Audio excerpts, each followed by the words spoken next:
Friend, welcome back to my channel Dream Geography. I am Burman sir. I will discuss in this tutorial about the impact of latitudinal extension in India. যদি আমরা দেখি যে ল্যাটিটিউডিনাল এক্সটেনশনের impact in India অর্থাৎ ভারতের অক্ষাংশগত বিস্তারের প্রভাব ভারতের উপর আলোচনা করার আগে আমাদের জানতে হবে যে অক্ষাংশ কি অর্থাৎ অক্ষাংশ কি সে বিষয়ে আমাদের জানতে হবে যে Latitude are the horizontal line that measure the distance north or south of the Ecuador অর্থাৎ আমরা জানি যে পৃথিবীর পূর্ব পশ্চিমে যে বৃত্তাকার রেখাগুলো কল্পনা করা হয়েছে সেগুলোকে বলা হচ্ছে কি যে অক্ষরেখা। আমরা যদি দেখি যে পৃথিবীর মাঝ বরাবর এই যে আমাদের পৃথিবীর মাঝ বরাবর এই যে পূর্ব পশ্চিমে 0 ডিগ্রিকে অনুসরণ করে ইকুয়েটর অর্থাৎ কি নিরক্ষরেখা অঙ্কন করা হয়েছে। এই নিরক্ষরেখা থেকে উত্তর দিকে অর্থাৎ উত্তরে সুমেরু বিন্দু পর্যন্ত 89 এবং দক্ষিণে কুমেরু বিন্দু পর্যন্ত 89 89টি করে অক্ষরেখা অক্ষরেখা কল্পনা করা হয়েছে অর্থাৎ অঙ্কন করা হয়েছে, কাল্পনিক ভাবে অঙ্কন করা হয়েছে। তো আমরা যদি দেখি যে এই নিরক্ষরেখা থেকে উত্তরে সুমেরু বিন্দু পর্যন্ত এবং দক্ষিণে কুমেরু বিন্দু পর্যন্ত কোনো স্থানের অবস্থান জানতে আমরা মূলত এই অক্ষরেখার সাহায্য নেই। তো যদি আমরা দেখি এই ম্যাপের মধ্যে এখানে মহাদেশ ভিত্তিক যে ম্যাপ মানচিত্র, এই মানচিত্রের মধ্যে যদি আমরা দেখি যে এই যে উত্তরে সুমেরু বিন্দু থেকে দক্ষিণে কুমেরু বিন্দু পর্যন্ত যে রেখাগুলো এগুলোকে বলা হয় দ্রাঘিমা রেখা, আর পূর্ব পশ্চিমে এই যে রেখাগুলো বিস্তৃত সেগুলোকে বলা হচ্ছে অক্ষরেখা। এই অক্ষরেখা ও দ্রাঘিমা রেখার সাহায্যে আমরা কোনো স্থানে অবস্থান জানতে পারি। এই আমরা যদি দেখি যে অক্ষরেখার সাহায্যে আমরা নিরক্ষরেখা থেকে কোনো স্থান কত ডিগ্রি উত্তর এবং কত ডিগ্রি দক্ষিণে অবস্থিত সেই সম্পর্কে আমরা অক্ষরেখার সাহায্যে জানতে পারি। তো আমাদের এই হলো ভারতবর্ষ। তো এই ভারতবর্ষের এই এখান থেকে যদি আমরা এই যে অবধি হলো ভারতের অবস্থান। এই তো এখানে হলো আমাদের একদম দক্ষিণে হলো আমাদের হলো স্থলভাগ। এই স্থলভাগে কন্যাকুমারিকা, আর এই দিকে হলো আমাদের হচ্ছে উত্তর দিকে এই ইন্দ্রাকল পর্যন্ত যদি বিস্তার আমরা দেখি। তো এক্ষেত্রে আমরা দেখে নেব যে impact of ল্যাটিটিউডিনাল extension in India. তো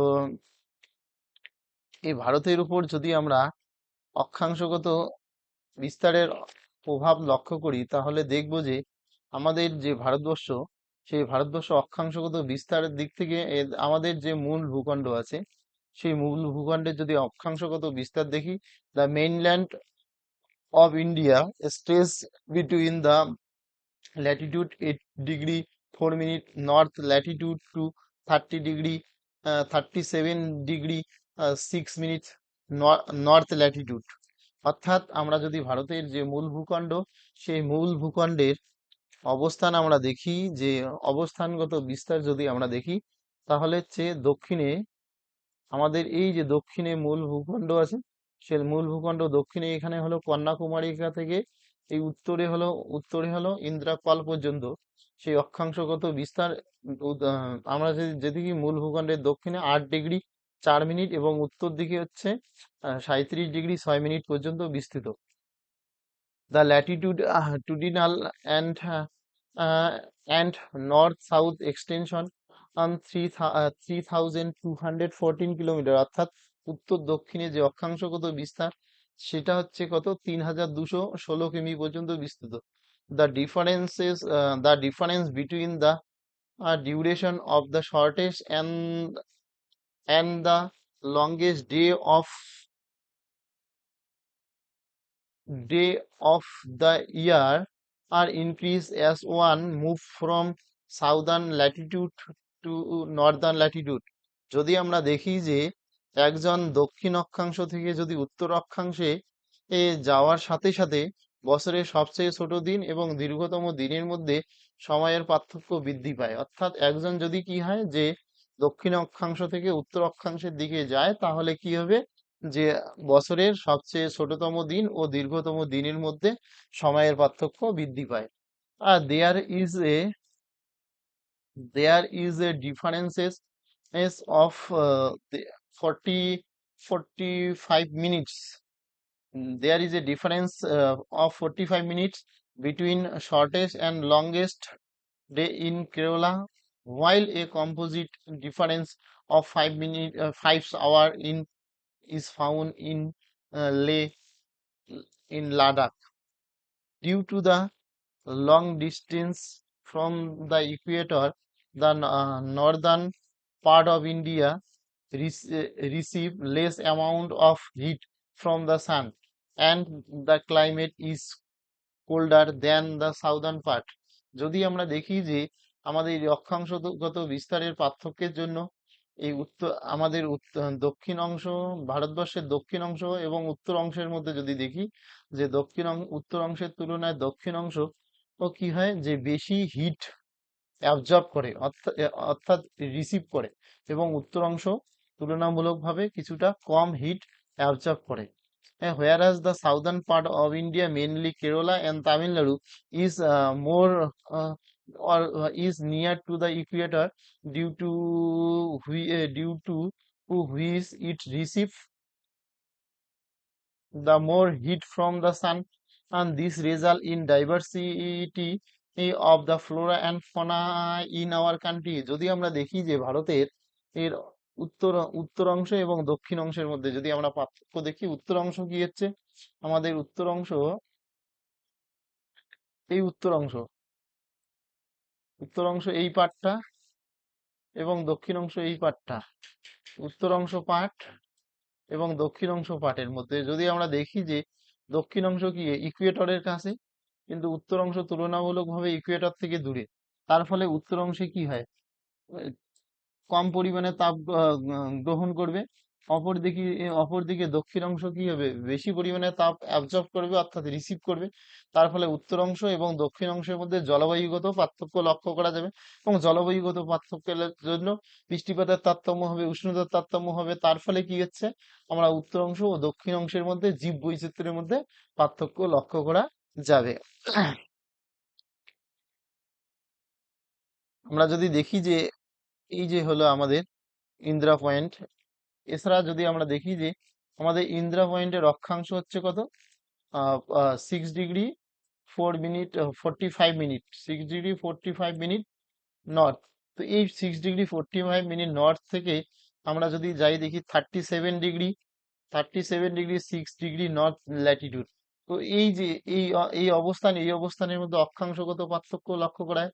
তার ফলে এই ইন্দিরা পয়েন্ট এই স্থান এবং ইন্দিরা পল এই স্থান এই দুটো স্থানের মধ্যে যদি কম্পেয়ার করি, তাহলে ইন্দিরা পয়েন্ট হলো নিরক্ষরেখার কাছে। ফলে সেখানে নিরক্ষরেখার কাছে কোনো স্থান যদি নিরক্ষরেখার কাছে হয়, নিয়ার টু দ্য ইকুয়েটর, তাহলে সেখানে কি হবে, more absorb or heat or more receive of heat from the sun, whereas the place which is far away from the equator, there is the less absorb or less receive of the heat from the sun. তাহলে normally দেখবো যে যে অঞ্চল কি Ecuador থেকে দূরে অবস্থিত, সেখানে উষ্ণতার পরিমাণ, বৃষ্টিপাতের পরিমাণ এবং কম হবে, সেই সঙ্গে কি হয়, জলবায়ুর পরিমাণও ধীরে ধীরে পার্থক্য লক্ষ্য করা যাবে। এইবার যদি আমরা দেখি যে যে আমাদের ভারতের মাঝ বরাবর যে অক্ষরেখা গেছে, সেটা হলো কি টপিক অফ ক্যান্সার, অর্থাৎ কর্কট ক্রান্তি রেখা। এই কর্কট ক্রান্তি রেখা আমাদের ভারতবর্ষকে দুইটি অংশে ভাগ করেছে। তার ফলে কি হয়, যদি আমরা দেখি যে topic of cancer passes through the middle part of India. The Tropic of Cancer divide India into two zone, southern India and northern India. The southern part of India is the tropical zone, and the northern part of India is the subtropical zone. So the India is extended between two zone, tropical zone or say tropical zone and subtropical zone. আমরা যদি দেখি যে আমাদের ভারতবর্ষ, আবার যদি দেখি আমরা যদি লক্ষ্য করি, তাহলে দেখবো যে আমাদের ভারতবর্ষের মাঝ বরাবর, তা এই দিক থেকে এই দিক বরাবর কি আছে, আমাদের কর্কট ক্রান্তি রেখা আছে। এই কর্কট ক্রান্তি রেখা থাকায় ভারতবর্ষ এই নিচের অংশটা, অর্থাৎ কর্কটক্রান্তি রেখার নিচের অংশটা হচ্ছে ট্রপিক্যাল জোনে অবস্থিত। আর যে উত্তর দিকের অংশটা, সেই অংশটা সাবট্রপিক্যাল জোনে অবস্থিত।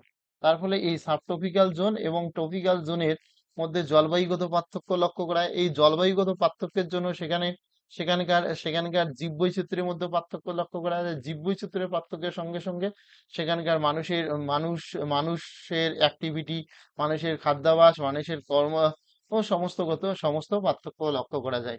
তো এই হলো আমাদের ভারতের যে অক্ষাংশ, ভারতের উপর ভারতের অক্ষাংশগত বিস্তারের যে প্রভাব, সেটা আলোচিত। এই হলো তার প্রভাব। তো এই টিউটোরিয়ালের মাধ্যমে এতটুকু জানতে পারলাম আমরা। তাহলে দেখলাম যে অক্ষাংশগত অবস্থান, ভারতের অক্ষাংশগত বিস্তার ভারতের উপর ব্যাপক প্রভাব বিস্তার করছে, জলবায়ুগত শুধু নয়, জলবায়ুর সঙ্গে সঙ্গে ও ও বিষয়ের উপর প্রভাব ফেলছে। সব- তো এই টিউটোরিয়াল আলোচ্য বিষয় এতটুকুই। সকলকে ধন্যবাদ, থ্যাংক ইউ। যদি টিউটোরিয়ালটি আপনাদের ভালো লেগে থাকে, তাহলে লাইক কমেন্ট শেয়ার করবেন। সকলকে ধন্যবাদ, থ্যাংক ইউ।